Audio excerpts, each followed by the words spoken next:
Hi there, welcome back to Basic Bananas TV. On this little tip, I want to clarify what's happening with email marketing in regards to Apple's latest update. Well, one of their latest updates anyway.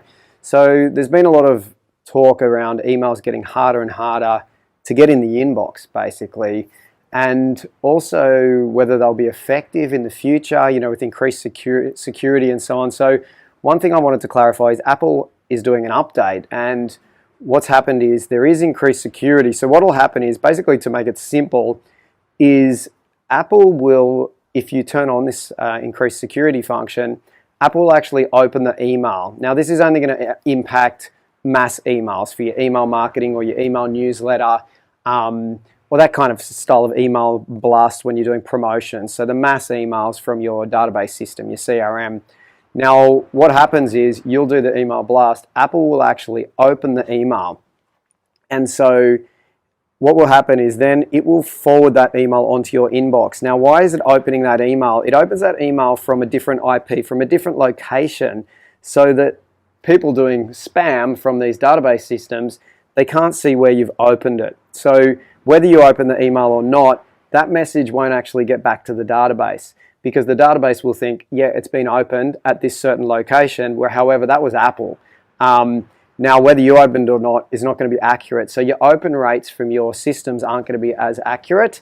Obviously, only dependent on people who use Apple devices. They're the only portion that's going to be impacted. You might have, 30 to 40 or 50% if it's high of your database that are using Apple. So it's not going to be everyone. However, if you do have triggers set in your database, like if someone opens this email, then send them this follow-up email, or send them this promotion, or do this. Like if you have any of these open triggers based on open rates, you're going to have to update those. So that's something to keep in mind. You might want to change it to something else, that there's click-throughs and or products purchased or web pages visited. Those would be good triggers versus having triggers from the opens. So that's basically an update. I wouldn't think it's the end of the world. It's not doom and gloom. These kind of updates make email marketing better, in my opinion, because it will help to clear out the junk.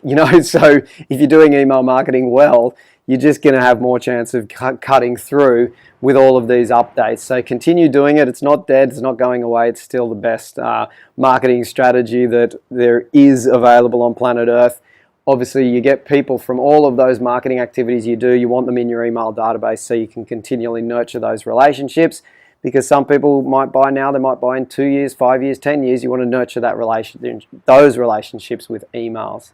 So there you go. That's one of the latest updates, and basically the big lesson is don't panic, but if you do have triggers based on open rates, they may not be firing correctly, and also your open rates might not be as accurate in the future.